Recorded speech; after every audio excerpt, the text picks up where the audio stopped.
If you've got cracked and sagging plaster on the ceiling, you could send away for some specialty hardware, but there's a better way.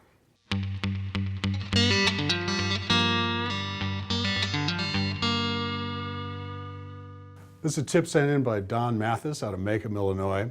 And what Don does is he used galvanized pipe strapping shaped with a ball peen hammer and cut out with tin snips to make these specialty pieces of hardware. I'm going to show you how to make them.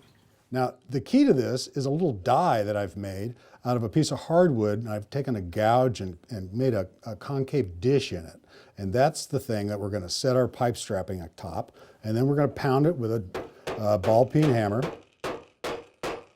to create this depression.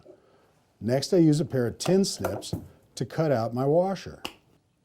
Once I've got all the washers I need to cut these concave depressions in the ceiling where the washers are going to go. Each one of them is dish-shaped, and they have to be deep enough so that the washer and the screw end up above the plane of the ceiling. I'm going to use a Dremel tool with a little abrasive wheel on it, and this Dremel tool makes a lot of dust, so you want to make sure that you've got a vacuum on hand. As you can see, this vacuum cleaner is picking up all the dust. If I didn't have that vacuum here, I'd be wearing a serious dust mask.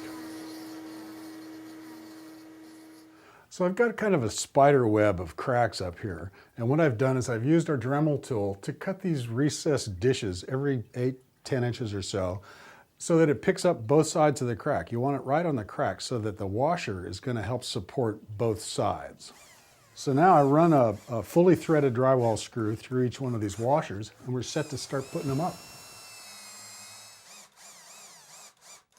At this point, my cracked plaster is fully supported by these washers, and I'm ready to put on my fiberglass mesh tape over this and skim coat it with plaster for a brand new ceiling. Great tip, Don. Thanks.